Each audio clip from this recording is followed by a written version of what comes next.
ઇન્ડિયાની અંદર 40% લોકોની અંદર રહેલી હોય છે આયરનની deficiency. Hello guys, stay active, stay positive and of course stay tuned with my channel. I am Mansi Kakkar. Heartily welcome you all to my YouTube channel. મારું કામ છે પૂરતા પ્રમાણમાં સાચી અને સચોટ માહિતી પૂરી પાડવી, જેથી કે મારા YouTube ફેમિલી મેમ્બર્સ છે એ એક હેલ્ધી અને રોગોથી મુક્ત એવી લાઈફ જીવી શકે, એ પણ ખૂબ જ સરળતાથી. જો તમે મારી ચેનલ ઉપર નવા હોય તો જરૂરથી સબસ્ક્રાઇબ કરી લેજો. મારા ચેનલની વિશેષતા છે કે હું કોઈ પણ બાબતની એકદમ ડેપ્થમાં જઈને નોલેજ તમારી સાથે શેર કરું છું, જેથી કે તમારા મનમાં કોઈ પણ કન્ફ્યુઝન ના રહે. Let's gate started. આપણા બ્લડનો કલર રેડ કલરનો શું કામ હોય છે? આપણા લોહીનો કલર લાલ કલર શું કામ હોય છે? કેમ કે બ્લડની અંદર રહેલું હોય છે આયરન ઓક્સાઇડ. આયરન ઓક્સાઇડની જો કમી હોય તો તમારા બોડીની અંદર થઈ શકે છે એનિમિયા. એનિમિયાનું નામ ખૂબ જ પ્રખ્યાત છે, તમે સાંભળેલું જ હશે. એનિમિયા એટલે લોહીની ઉણપ. તો પહેલા વાત કરીએ શું છે આયરન ડેફિશિયન્સી, કે બ્લડની અંદર રહેલું હોય છે આયરન ઓક્સાઇડ. હવે આયરન ઓક્સાઇડ જો બોડીની અંદર ઓછું હોય તો એના લીધે સર્જાઈ શકે છે આયરન ડેફિશિયન્સી. શું છે આયરન ડેફિશિયન્સી? આયરન ડેફિશિયન્સીનું મેઇન કારણ હોય છે એનિમિયા, મતલબ કે શરીરની અંદર લોહીની ઉણપ. હવે વિમેનની અંદર આયરન ડેફિશિયન્સીનું મુખ્ય કારણ હોય છે જે પીરિયડ્સમાં આપણને જો વધુ પડતું બ્લીડિંગ થાય છે એના લીધે વિમેનની અંદર ઝડપથી સર્જાય છે આયરન ડેફિશિયન્સી. વૃદ્ધ લોકો જે હોય છે એ લોકો વધારે પડતી પેઇન કિલર્સ જો લે છે, અથવા તો જેને કેન્સરની સમસ્યા હોય છે એમના બોડીની અંદર પણ રહેલી હોય છે આયરન ડેફિશિયન્સી. કેવી રીતે જાણી શકાય કે બોડીની અંદર આયરન ડેફિશિયન્સી છે કે નહીં? શું પૂરતા પ્રમાણમાં હિમોગ્લોબિન હોય તો આયરન ડેફિશિયન્સી નથી હોતી? નહીં, તદ્દન ખોટી વાત છે. તમારા શરીરની અંદર પૂરતા પ્રમાણમાં HB એટલે કે હિમોગ્લોબિન હશે તો પણ આયરન ડેફિશિયન્સી થઈ શકે છે. કેવી રીતે ખબર પાડવી?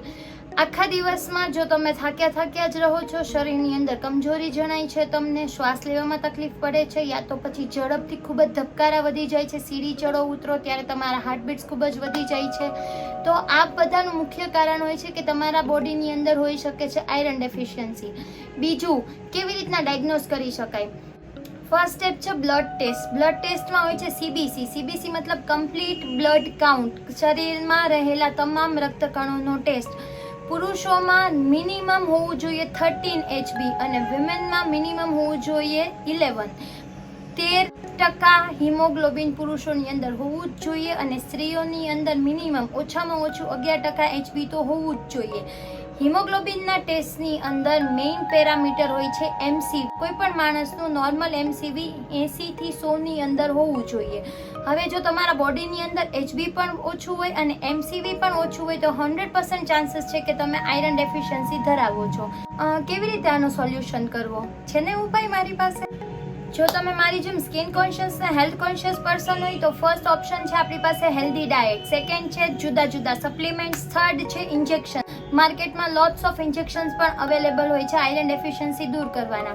હવે મારા જેવા હેલ્થ કોન્શિયસ પર્સન હોય તો હેલ્ધી ડાયટમાં ઓપ્શન હોય છે આપણી પાસે ગ્રીન લીફી વેજીટેબલ્સ. કોઈ પણ ગ્રીન લીફી વેજીટેબલ્સ તમે ખાઓ એટલે આયરનની ડેફિશિયન્સી તમે દૂર કરી શકો છો. સેકન્ડ છે હેલ્ધી ડાયટમાં ઓપ્શન છે આપણી પાસે લેન્ટીસ, મતલબ કે જાતની દાળ જે બધાના ઘરમાં બનતી જ હોય છે, એનાથી પણ આયરન ડેફિશિયન્સી દૂર કરી શકાય છે. ડ્રાયફ્રૂટ્સ. હવે ડ્રાયફ્રૂટ્સની અંદર મેઇન હોય કાજુ અને અખરોટ.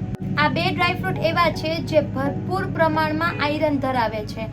તો બસ આજના વિડીયો માટે આટલું જ હતું. આઈ હોપ તમને આ વિડીયો ગમ્યો હોય. તમારા ફ્રેન્ડ સાથે શેર કરો, ફેમિલી મેમ્બર્સ સાથે શેર કરો. કોઈ ન્યૂ ટોપિક ઉપર મારી સાથે જો ડિસ્કસ કરવું હોય યા પછી કોઈ ન્યૂ પ્રોડક્ટ માર્કેટમાં આવ્યું હોય અને તમે એને લઈને અનશ્યોર હોય તો ડોન્ટ વરી, તમારે પ્રોડક્ટ લેવાની જરૂર નથી. તમે બસ એનું નામ મને ડિસ્ક્રિપ્શનમાં મેન્શન કરી આપજો. હું એ પ્રોડક્ટ લઈ આવીશ અને એની ઉપર વિડીયો બનાવીશ.